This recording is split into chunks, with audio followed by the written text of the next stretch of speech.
Rob Reiner did this thing too before they started shooting.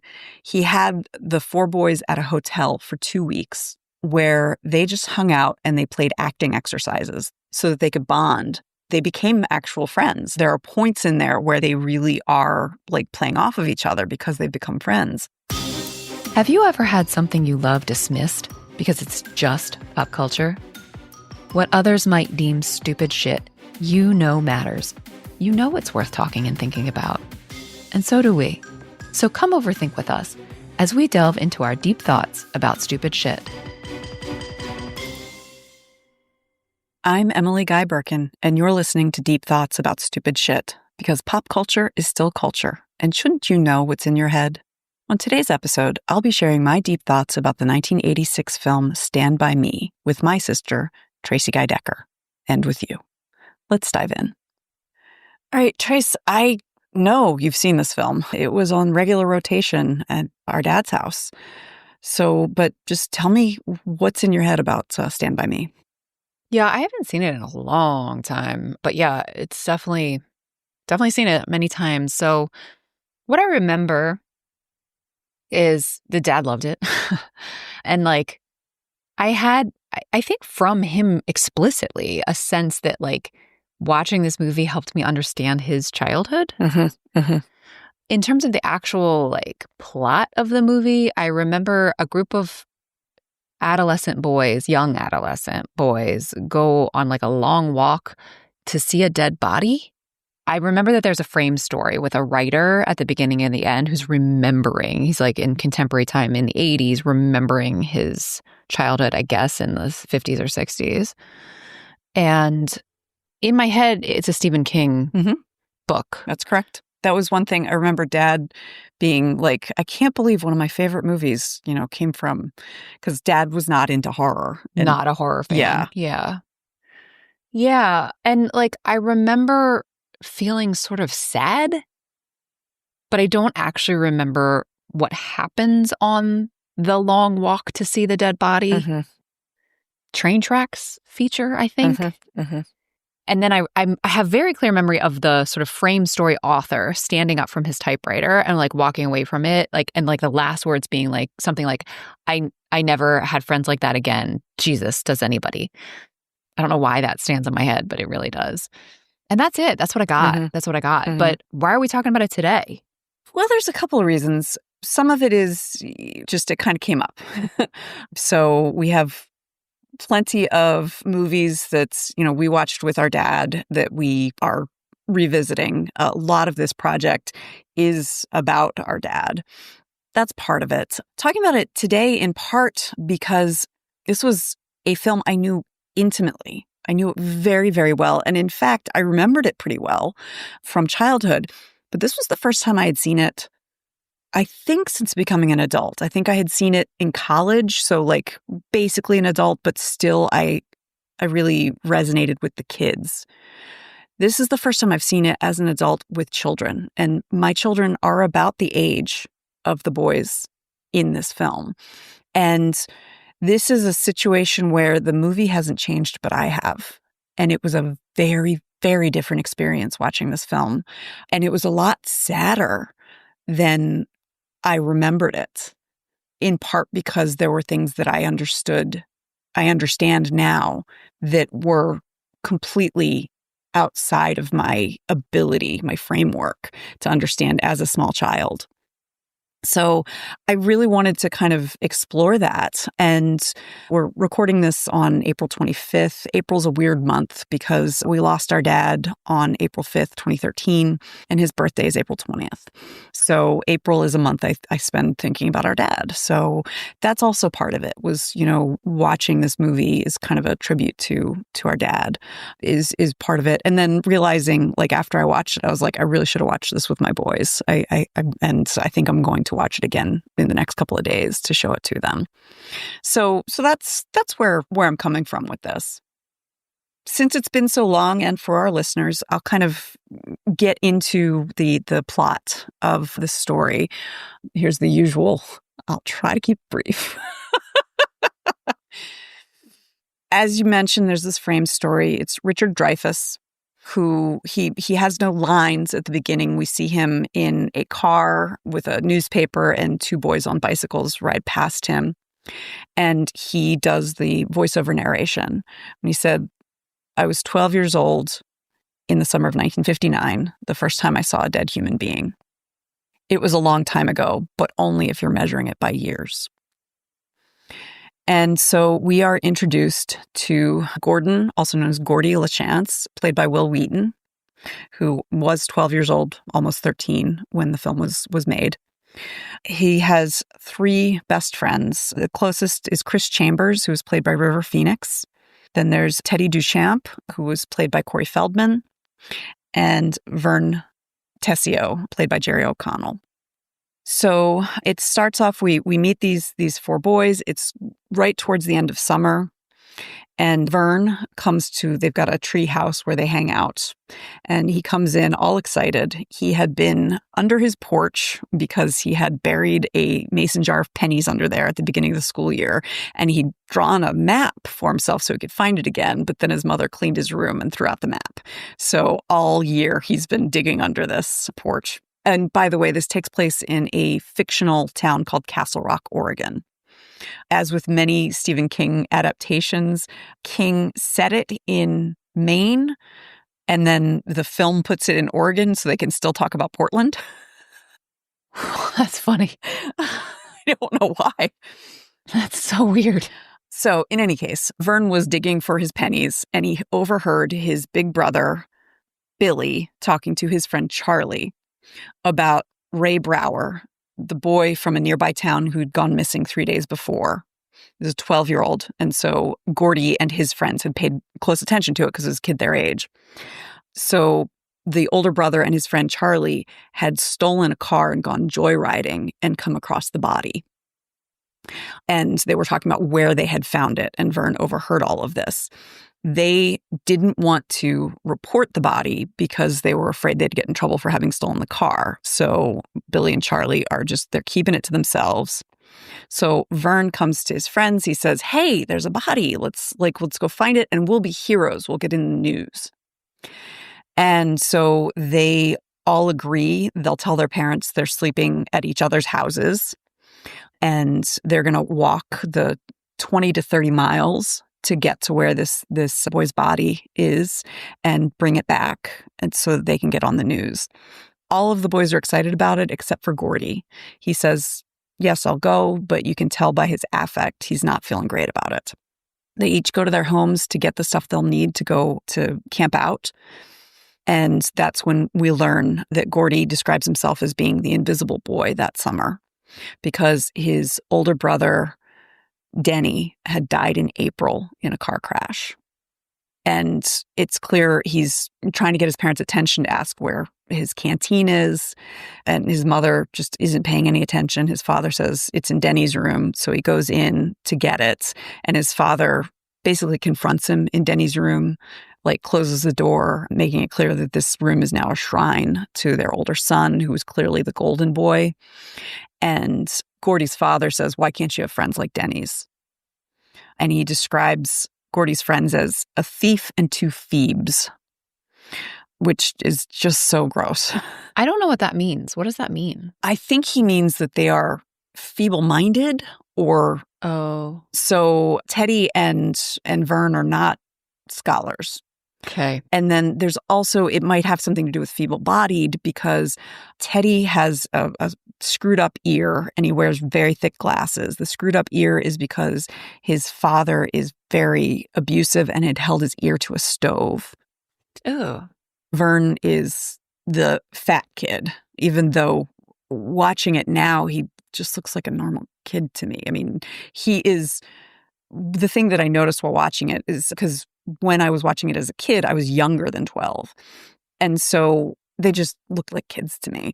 Will Wheaton's Gordy reminded me of my younger son, who's 11 right now, who is just skinny as a rail. Children come in all shapes and sizes. Right. But compared to Gordy, Vern is chunky, but he grew up to be Jerry O'Connell. Right. It's a way of being a kid. Okay. So Gordy's dad is comparing not just Gordy to Denny, but Gordy's friends to Denny's friends. Yes. Okay. We see some flashbacks where Gordy remembers Denny, who was played by John Cusack, who was like 18 or 19 years old playing that character. It's clear that Denny was a great big brother and saw Gordy and was the only person in the house who did, because Gordy writes stories and Denny encourages him and wants him to do that. Nobody else cares because Denny is the football player and he has the pretty girlfriend and he's like all conference or, all state, whatever it is. So he's the golden child and Gordy is the afterthought. They meet up in the town of Castle Rock. Gordy meets Chris first. Gordy is wearing the Yankees hat that his brother gave him. And Chris says, "Hey, check it out." And he shows that he stole his father's pistol. And he also stole some ammunition. And so they are behind a diner and of course they're, very excited about it. And Gordy's like, "It's not loaded, right?" And Chris is like, "No, of course not." And so Gordy pulls the trigger and it was loaded and shoots a trash can and they run off.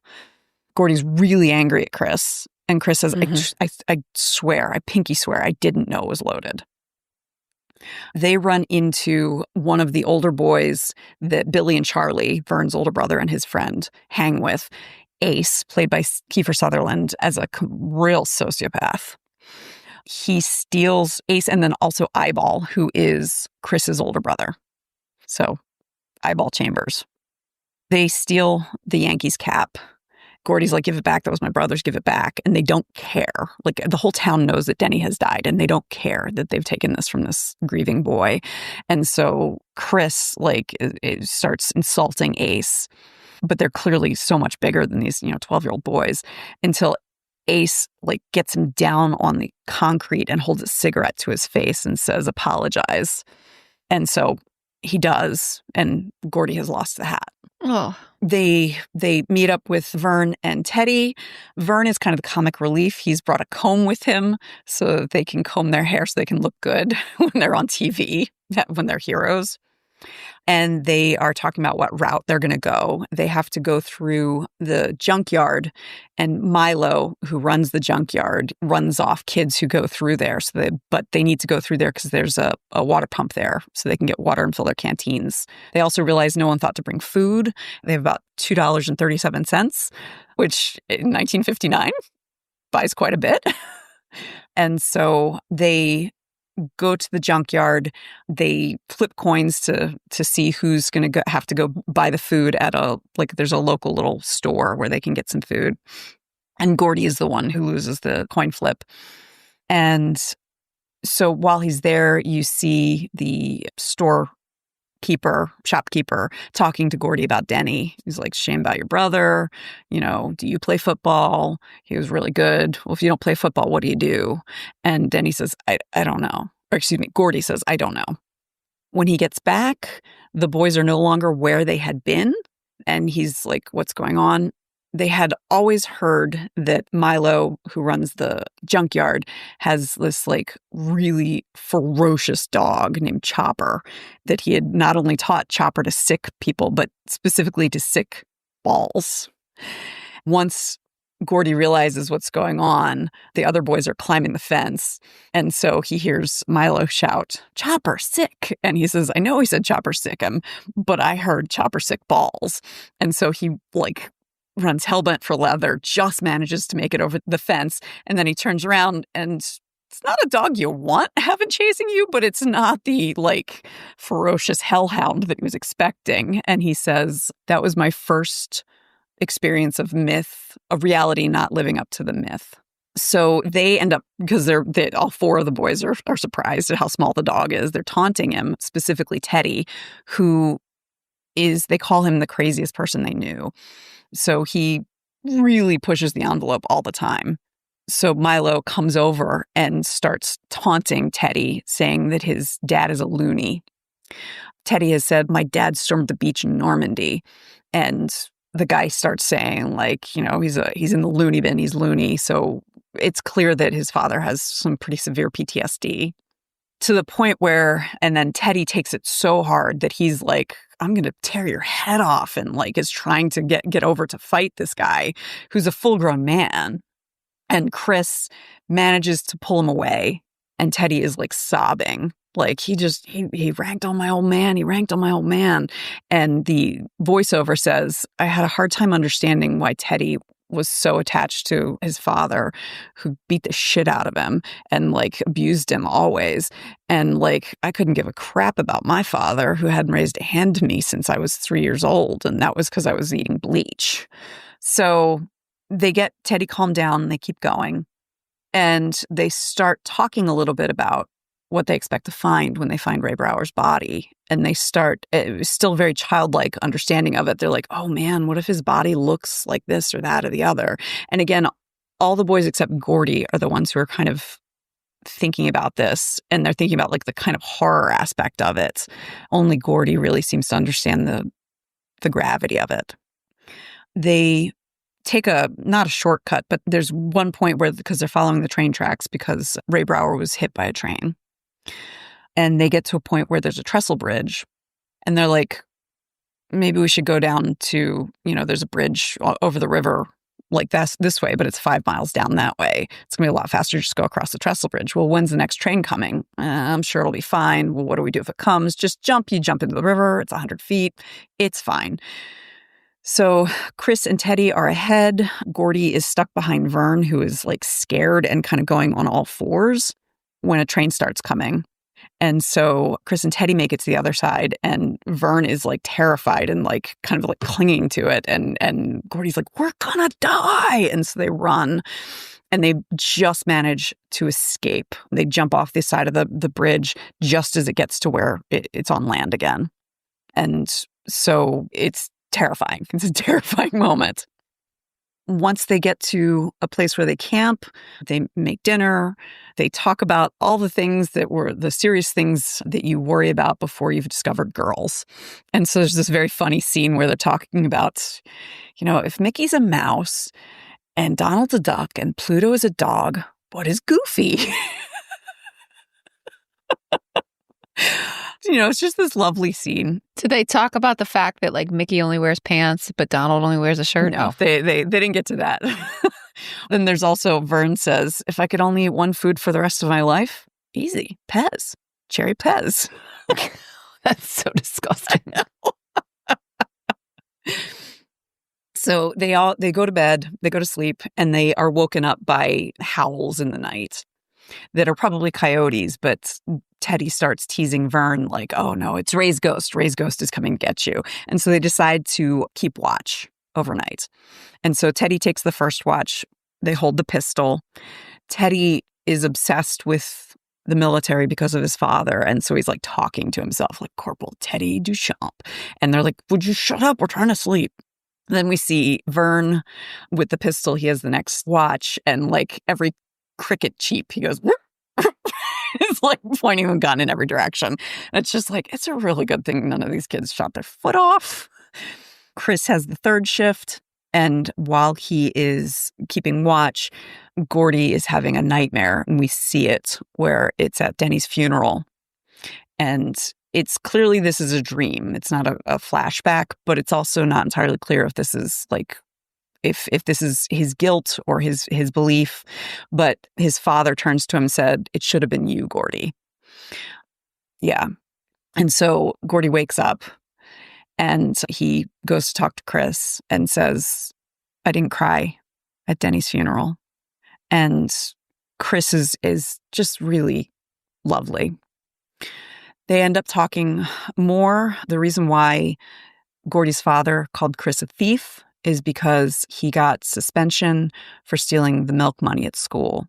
And everyone knows that the Chambers family is bad. It's a bad family. And so there's no way Chris is going to escape it. Everyone knows it, even Chris. And so they're talking about that. And Chris says, nobody even asked me. They just gave me a 3-day vacation. And Gordy says, did you take the money? And he says, yeah, I did. You knew I did. Teddy knew I did. I bet even Vern knew I did. And then like they're quiet for a little bit. And he says, but maybe I felt bad about it. And maybe I took it to Old Lady Simon's to return it. And then maybe the money didn't get back to where it belonged. But Old Lady Simon's came in the next week in a new skirt. Gordy's like, oh yeah, it was brown with like polka dots. Oi. And Chris starts sobbing, saying like, I wish I could just go someplace where nobody knew me. So the next morning, since Gordy has the last watch, he is the only one up, and he's sitting on the train tracks reading one of his magazines when a deer comes by, and he has this kind of moment that he communes with the deer, and the voiceover says, like, I thought about telling the guys about it, but I ended up not saying anything. I've never spoken or written about that deer until this moment. They are continuing along. Meanwhile, we keep seeing Ace and Charlie and Billy. Charlie and Billy managed to keep the secret for a full 36 hours, which is a personal record for them. But then they finally end up telling Ace and the other people in that gang. And Ace is like, oh, we're going to get that body. We're going to be heroes. And so they have 2 cars that they're going to go get Ray Brower's body. And we see more instances of Ace being like just really cruel and awful. So the boys have to cross a field. They could follow the train tracks to get to where Ray Brower is, but they're going to save like an hour if they cross a field. They come upon like the swamp, and Chris like pokes at it. It's just like, okay, it's not too deep. We can go. So they take one step and it's like only up to their ankles, and take the next step and it's up to their necks. Yeah. And so they start horsing around, and like Vern is like, oh, does this make you happy, to Teddy? And Teddy's like, no, but this does. And he starts like pushing him down in the water, and they're horsing around. Meanwhile, Gordy is just kind of like trying to get across the water, and his voiceover says, it was almost an obsession at this point. I needed to see that body. Once they get to the other side and they're still horsing around, they realize that the lake is full of leeches. Oh, I remember the leeches. That was my first introduction to the like idea of them. Yeah, mine too. And so they like strip off, and they're pulling leeches off of themselves and each other, and they're all just in their underwear when Gordy like gets a strange look on his face, and like he pulls his underwear away from his body and looks down, and he's like, oh, Chris, oh shit, Chris. And he pulls out a leech. It's covered in blood, and like throws it aside, and then faints, like just falls over, faints.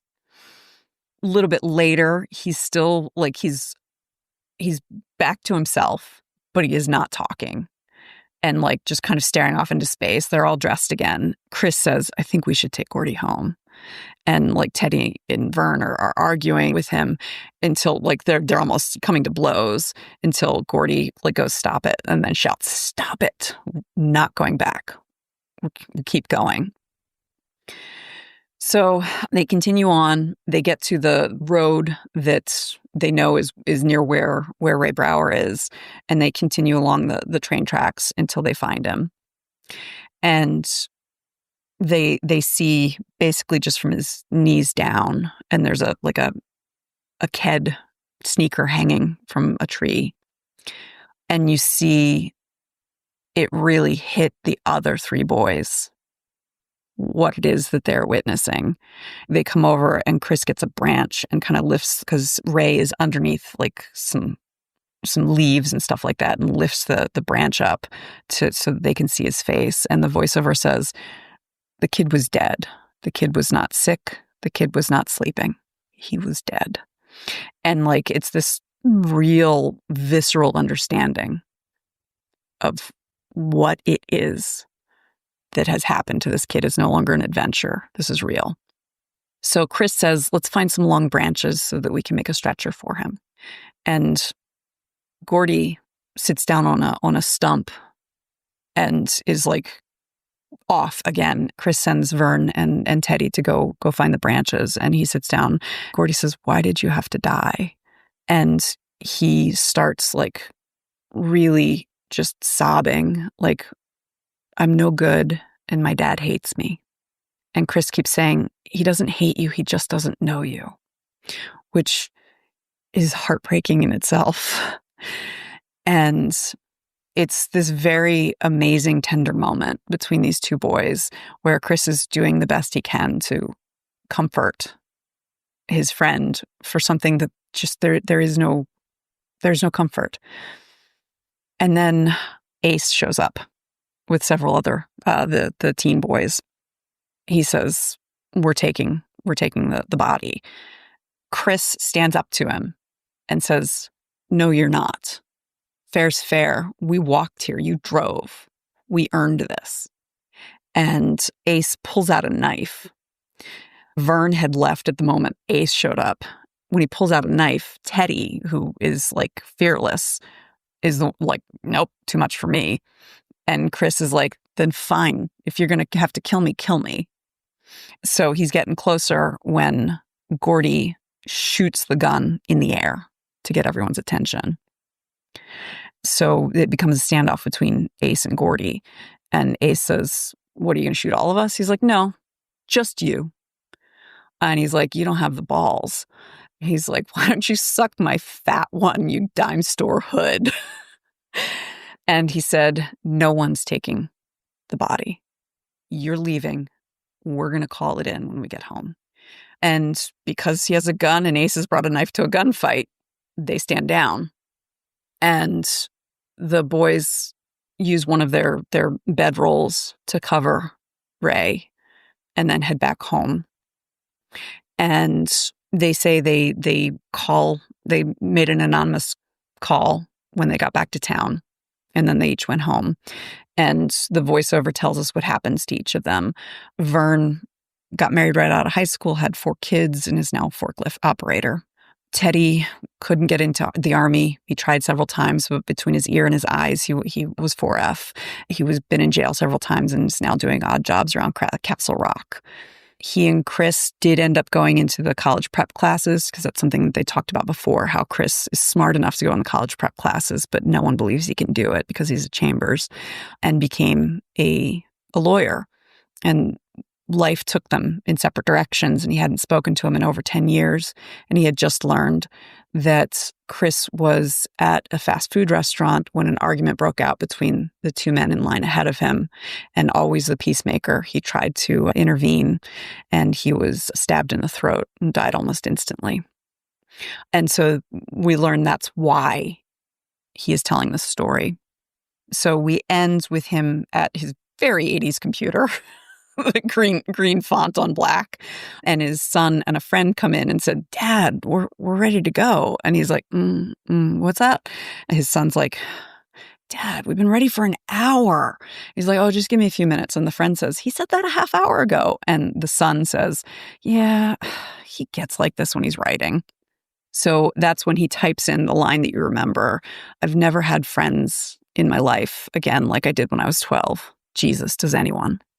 And then you see him go out and meet the boys, have them get into the car, and they go to wherever they have towels, and clearly they're going swimming. And there's something very hopeful about that ending. Not short. Yeah. Concision is not exactly our forte. Not good at concise. So I want to talk about like cycles of abuse as part of this, and like toxic masculinity. Mm-hmm. Because what we see over and over again, like the reason why Gordy doesn't feel seen or isn't seen by his parents is because he does not meet the 1959 ideal of what a boy is supposed to be. Right. He's shy and quiet and sensitive, and he's indoorsy. He's indoorsy, yeah. And he's a writer, and so he makes up stories. He's not an athlete. So he's not an athlete. The way that Ace treats the people in his gang, so like when he sees the children, he calls them girls and ladies. Consistently, they use the word pussy to denigrate each other. That is constantly what they are saying to each other. And this is something that I struggled with as I was watching it yesterday, because the toxic masculinity that we see is not necessarily something I want to expose my kids to. And I was thinking about, like, you know, how was this something that Dad was okay with exposing us to? But at the same time, it's not saying that it's a good thing. Like there are aspects of the toxic cultural norms within both 1959, as written by Stephen King and then the screenwriters for this film, And then the 1986, where it didn't question some of them, but it's the story is about that moment in time. And like, it feels important to see the toxic soup that Gordy and Chris and Teddy and Vern were swimming in. Mm. It's also the case that the worst perpetrator of it is like the villain, right? And so it's not like our hero is, even if he does sort of kind of play with it because that's what the soup he's swimming in, the vitriol is from the villain. Yes. Yeah, very much so. And then also from Gordy's parents, who also are sort of villainous. Because we see a flashback of a dinner table of the four members of the family at dinner, where Denny is trying to get his parents to hear about Gordy's story that he wrote, and they don't care. Like, the mom goes, "Oh, Gordy, that's lovely," and like the dad is just like, "See, you're splitting his attention. He's got to focus on the game." And so poor Gordy only had this one person in the house who saw him and believed in him. And now that guy's dead. And now he's dead. And he feels survivor's guilt. Right. That it should have been him because, like, the family would have been okay without him, whereas the family is broken without Denny. Without Denny. Yeah. And so that's one of the things to think about, like, toxic masculinity. I think it's really important that the writer, Gordy as an adult, has a son, and it's boys. Because what we see at the end is he is distracted, but he's not ignoring his son and his friend. Right. And he has made sure to end that cycle by when he gets to a stopping point. And even though he is overcome with grief for the loss of his friend Chris, in the way that his father was overcome with grief for the loss of his son, he knows his son needs him. And he takes him to go swimming and to make good memories. And so that's something I feel like I did not get as a kid. Yeah. And I feel like Dad did. Yeah. Like Dad recognized, it's only a moment, but you see Gordy has grown up to be a good father. Gordy has grown up to recognize that you center the children in your life, even when you're dealing with personal heartbreak. Because he is heartbroken that his friend Chris is gone, even though, and he says, we hadn't seen each other for 10 years, but I know I will miss him forever. And that is phenomenal. And that also speaks to the reason why Chris is such an amazing character, is that it's clear that he is also trying to break the cycle of abuse in his own life. He's trying to break free from what is expected of him. Yeah, he took the money. So he tried to do the right thing when he realized, like, I don't feel good about this. And he was betrayed by an adult. Right. Which makes then sense too that he became a lawyer. Yes. One presumes a defense. Yes. And at every point, he is trying to stop his friends from making the choices that are going to hurt them. So there's a point where there's a train coming, not on the trestle bridge, it's before that. And Teddy's like, I'm going to try to dodge the train. And they're like shouting at him, get off the tracks, until finally Chris goes up and bodily carries him off the tracks. And Teddy is pissed at him. Like, I could have dodged it. And Chris actually is just like, you know what, you'll dodge one on the way back. I just didn't, we've got to stay focused. And so he is amazingly emotionally intelligent. Similarly, like he says at one point, he is talking to Gordy about like they're going to be going to high school and Gordy's going to be going to the college classes. Vern and Teddy are going to be taking shop and Chris assumes he is too. Gordy's like, no, I want to stay with you guys. I want to be with my friends. And Chris is like, no, don't do that. That's ridiculous. You could be a real writer someday. And Gordy goes, fuck writing. It's a waste of time. Chris tells him, like, that's your father talking. And he's like, sometimes I wish I were your father. And so he does take that kind of role with the other boys. where he is trying to give them the guidance that they're not getting at home. And like protect them from their own inner demons. Exactly. Yes. Even though he has outer demons. That kind of speaks to his emotional maturity and intelligence, that he is able to be so giving and so comforting to his friends, even while he's dealing with these horrible things. And additionally, his ability to recognize that Gordy is right, that this is not an adventure. They're not there to be heroes. It's really that understanding of mortality is something that I think Chris gets that Teddy and Vern don't necessarily. Gordy kind of did from the beginning. He's never been super enthusiastic about it because of Denny's death. Yeah. So it's poignant. It's beautiful.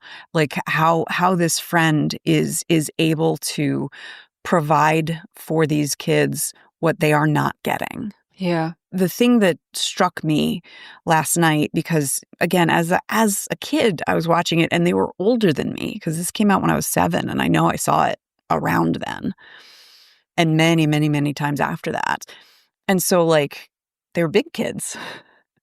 And then even when I saw it like as, late teenager, early 20-something, I still felt like a kid. Mm-hmm. Seeing it this time and seeing how badly these kids are betrayed by the adults in their lives, with the exception of Vern. Vern seems to be the only kid who, basically, he's fine. Teddy has been horrifically abused. Chris, we know nothing about his parents, except that everyone knows that it's a bad family. Right. And then Gordy, it's kind of malignant neglect. It's not benign neglect even. Yeah. And through an unimaginable grief, which the parents went through an unimaginable grief too, but right, they're adults, they're parents. Right. They're the grown-ups in the relationship. So the fact that is what really got me watching it this time, especially as I mentioned, like Will Wheaton is this skinny little slip of a thing, as is my younger son. Mm-hmm. Mm-hmm. And so like I really felt this like parental sense of like the kid like needs wanting a to hug. protect him. Yeah. Take care of him. Yeah. I hear that. And then that's also the other thing that I think really resonated with Dad, is that Dad had 2 lifelong friends. Right. And Dad had not super easy childhood. Yeah. And with the same kind of toxic masculinity and expectations. For heaven's sake, his nickname was Butch. Only in the 50s could you call a kid Butch Guy. Non-ironically. So that is the other aspect of it, is like, I know that resonated with Dad, the idea that you can get the emotional support you need from friends that you're not getting at home. That to me is kind of amazing. And like one thing that struck me this time around was I kind of remember this being a nostalgia film for Dad. And like it is. I mean, in the same way that like Stranger Things is nostalgic for the 80s, but I feel like Stranger Things is a little more intentional in it, whereas this is a period piece. Right. And the thing is, it's not something you really want to go back to. Like, and it feels clear that this is not something you want to go back to, which I didn't get as a kid. Right. It's an interesting point about nostalgia, because we think about nostalgia as sort of a idealizing of the past. Mm-hmm. And I don't think that's what this does, right? Like Stranger Things, I don't know if it idealizes, but it certainly celebrates some of the culture, like the music and fashion and stuff a little bit. And I will say the music is amazing. In this film? It has an amazing soundtrack. The music is amazing. And I think that's what I focused on. And then also the idea that like 4 boys could go off on an adventure, which was more something you could do in the 1980s, but you wouldn't have been able to do it overnight. So like I know that there was a little bit of a nostalgia for that kind of like innocent time of freedom. Yeah, freedom. And the Gordy character certainly has nostalgia for the friendships that he had. Yes. I mean, that's like the whole point. Yes. Like, that's the line that I remember. Yes. Jesus does anyone. Yeah. But that's more about like adolescence than about 59. Yeah. And it really, 1959 seems awful. I mean, like, that a grown adult could taunt a 12-year-old boy about his father and consider that perfectly okay. That a teacher... Well, a 12-year-old boy who we knew was being abused by that man. Well, and the Milo even says something about his ear. He's like, your father did that to you. And it's just like, that would be considered okay. Yeah. That a teacher, and I'm not saying that wouldn't happen now, but that a teacher could say like, well, no one will believe Chris because he's a bad so chamber. I'll buy myself a new skirt. Buy myself a new skirt with this free money. Like that aspect of it is like, 1959 sounds awful. Let's keep the music.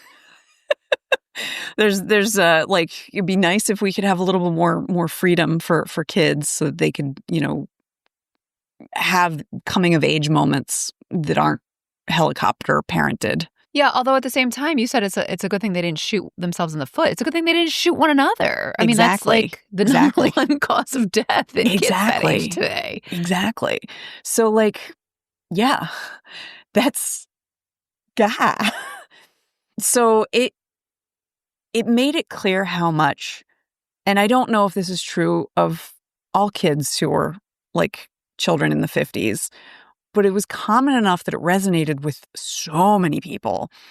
It is clearly an aspect of Stephen King's childhood, and he's, 4 or 5 years older than our parents. Like, I think he was born in 46. I think like summer from 1959, he was 12 going on 13. Right. And our parents were 9. Yeah. It is common enough, but this idea that you were raising yourself. Yeah. And that there was like the sphere that your parents lived in was different from the sphere that you lived in, which is different from the sphere that the like older teenagers lived in. And ne'er the twain shall meet unless like the older teenagers are trying to kill the 12-year-olds. Yeah, that sounds awful. Like I wish that there were more freedoms for small children now than there often are. Mm-hmm. But like the fact that these kids were figuring all of this really deep shit out without a single guide is horrifying. Yeah. It's like, I want to call it like clear-eyed nostalgia, or like it needs a different word. Something about like really taking a hard look at the past, trying to remember what's good, but also clear-eyed about what was not good, and conveying that, which, we don't always do with these sort of, there's several movies that we've even talked about, like Dirty Dancing, which was a bonus episode we talked about, that's like a Gen X touchstone, the movie that was telling a boomer story. This feels like another one like that. Absolutely. Yeah. And I think that's part of what I'm talking about with realizing how much toxic masculinity is within this, but it's not celebrated. Right. It's just... Christmas Story is another one. Yes. That's a similar sort of like Gen X touchstone telling a boomer story. Yes. And that one also has some, toxic masculinity and interesting stuff. Yeah. It's more of a comedy than a drama, but still. Yeah. And I think that's something that we'll see each generation, and like it changes as the media changes, the media landscape changes. But there's a reason why like Stranger Things is telling a Gen X story. Yep, totally. And it's a Gen Z touchstone. Yep. My son's watched all of them, my older son. So like some of that is like you're reaching back to nostalgia. What I appreciate about this is that it is, as you said, it's clear-eyed, and it's, while there is humor throughout this story, it is a meditation on mortality. Right. And there are multiple times where the boys could have died during this story. Understanding mortality and recognizing that you have to live while paying respect and finding a balance between those, because Gordy's parents were not living. Right. And the boys, when they first set out, at least the 3 other than Gordy, were not Didn't paying have respect. They didn't have respect. It was just an adventure. So like recognizing like, oh my God, what could have happened to us? What could have happened to Ray could have happened to us very easily. What happened to Ray could have happened to us. Yeah. Very easily. Yeah. And so like respect for life while living life and like pushing through the hard stuff, but still allowing for mourning and allowing for grief and allowing for recognition of how awful it is that Ray Brower died. Right. Like that he wasn't asleep, he wasn't sick, he was dead is something that really stuck with me. And the image of the body's face. Oh, they show the kid's face? They show the kid's face. I didn't remember that. I remember the feet. Anyway. They said the train had knocked him right out of his keds. And like where it just hits you. This is, I mean, I say real, it's a fictional story, but like death is real. But death is real. Death is real. And this kid is really gone. And that's awful. Before I wrap up, before we hit record, one of the things that you listed that you wanted to maybe touch on was child actors, and that's something we haven't talked about yet. One of the reasons why this movie works as well as it does is because the 4 lead actors are amazing. And all 4 of them have gone on, with the exception of River Phoenix, whose life was tragically cut short. Because he died. Have gone on to do pretty big things. So Will Wheaton obviously went on to Star Trek: The Next Generation, and because of this film was probably the highest profile name attached to The Next Generation at the time. Corey Feldman had a long career. He's no longer acting, but he's still in entertainment. Jerry O'Connell is still acting. He's married to Rebecca Romaine, who plays Mystique.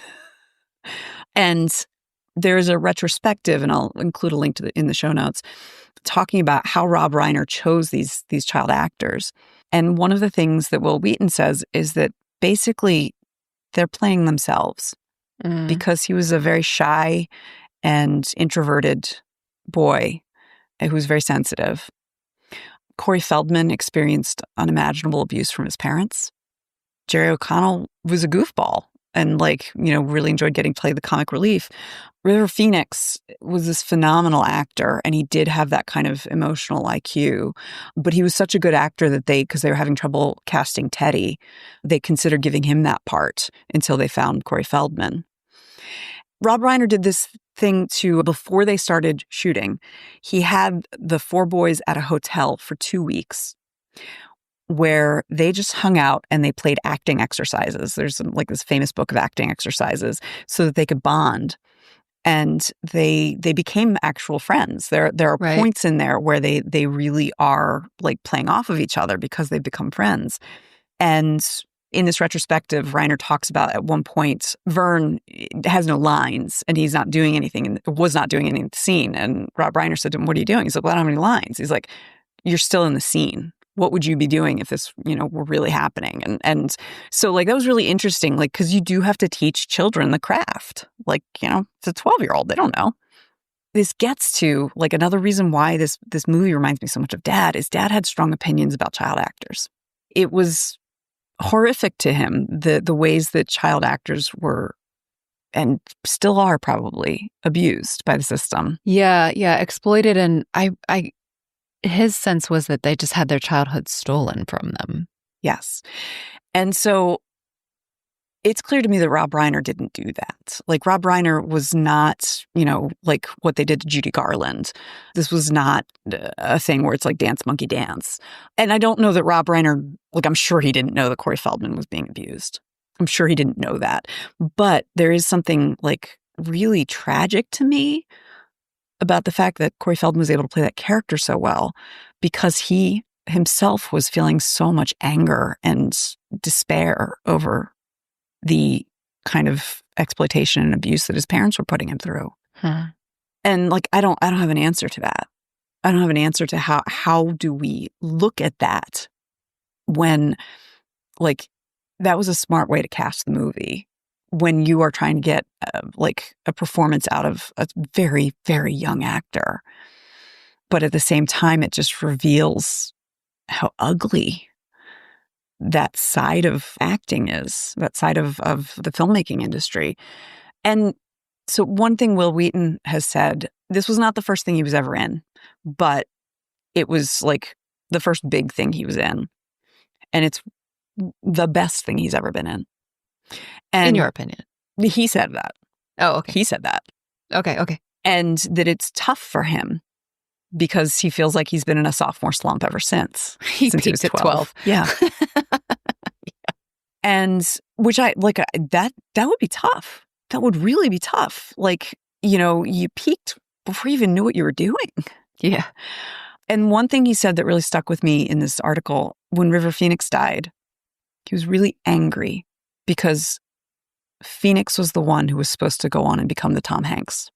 He was the one who was supposed to go on and do these amazing things. Like, this was the best thing that Will Wheaton ever did. And that's okay, because River Phoenix was on to do amazing things. And that broke my heart a little bit too.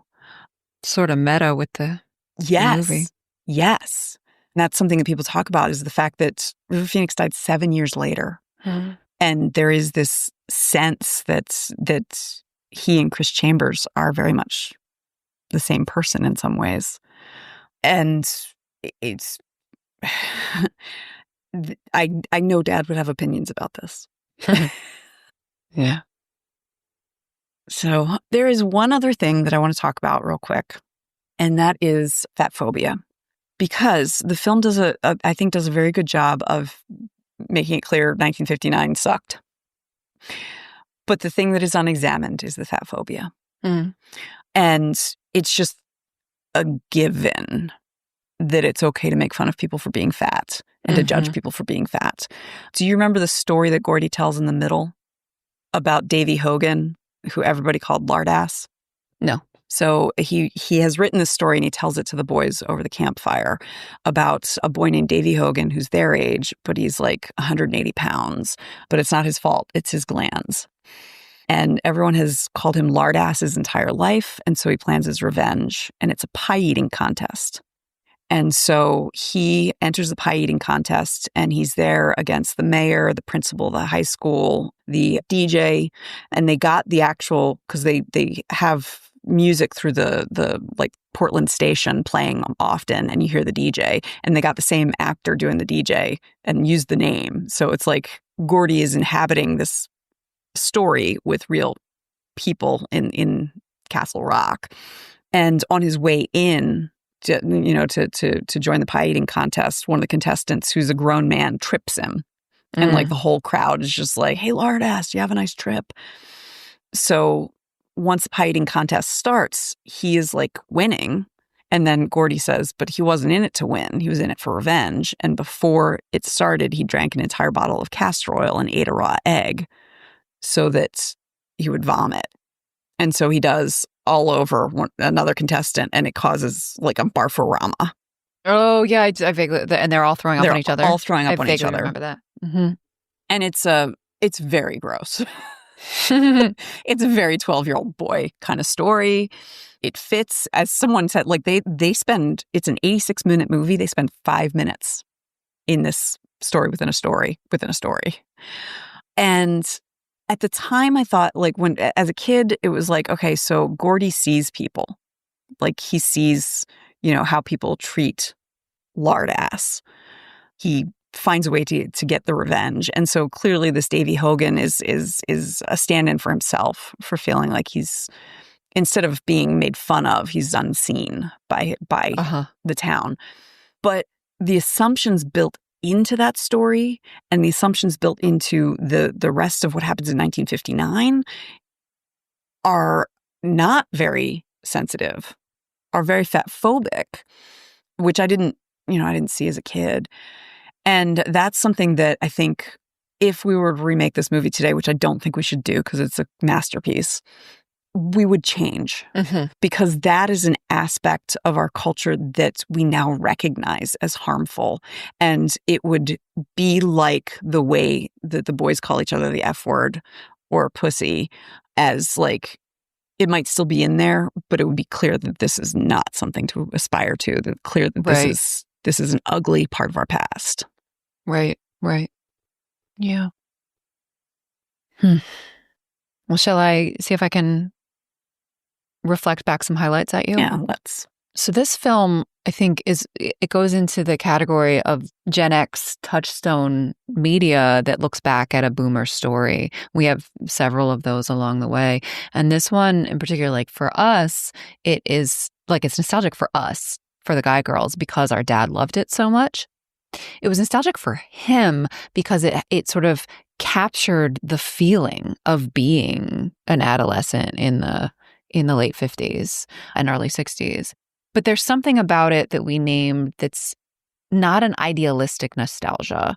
So it's a nostalgia that I want to call clear-eyed. It's a looking back that appreciates the bits that were good. And in this case, that was like sort of the greater freedom and autonomy that these adolescents were able to afford. And also the deep friendships. I mean, that is the sort of underlined thesis of this movie, is the friendships between these boys. But with a sort of clear view of like the toxic masculinity, the betrayal is the word that you used, of adults, of their adolescent children, their own offspring, their students, their neighbors, and the ways in which they did not protect these kids.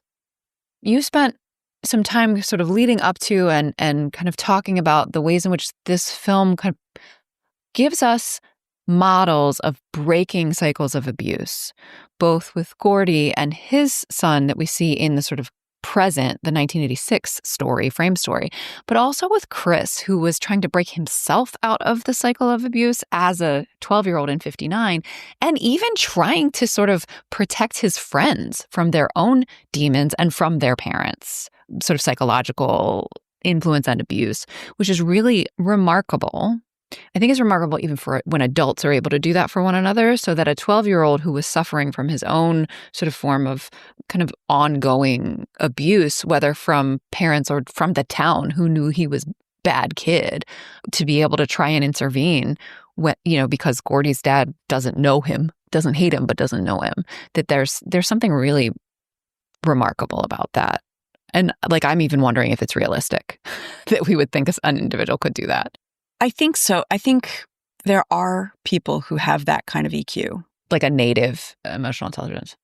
The fact that he has also suffered from this abuse makes him like kind of crystallizes that. Like sensitive to it. Yes. Yeah. I don't think it's common, but there is a reason why like Teddy and Vern slip away from the friendship earlier.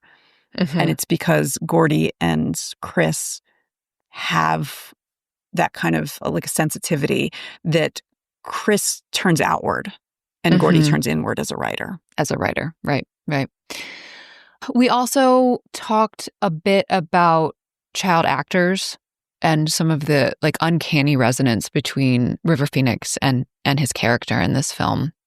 And also the unfortunate and sort of heartbreaking truth behind Corey Feldman's believable portrayal of this abused boy.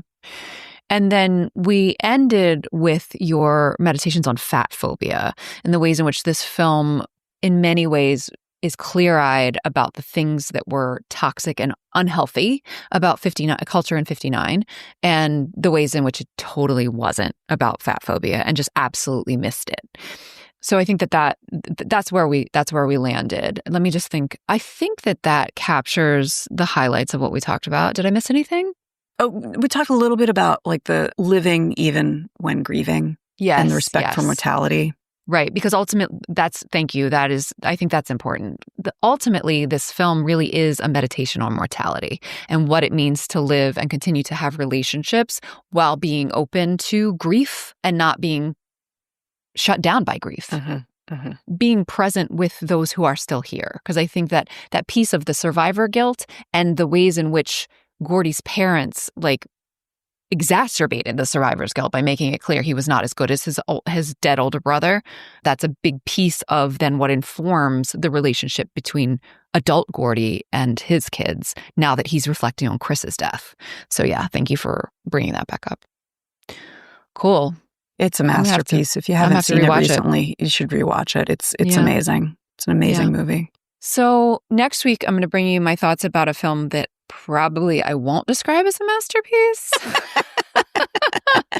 when we are going to be talking about Splash, where Daryl Hannah is a mermaid. It's where the name Madison came from.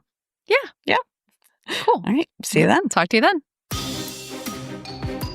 This show is a labor of love, but that doesn't make it free to produce. If you enjoy it even half as much as we do, please consider helping to keep us overthinking. You can support us at our Patreon. There's a link in the show notes. Or leave a positive review so others can find us. And of course, share the show with your people. Thanks for listening.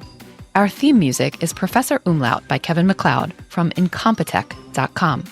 Find full music credits in the show notes. Thank you to Resonate Recordings for editing today's episode. Until next time, remember, pop culture is still culture. And shouldn't you know what's in your head?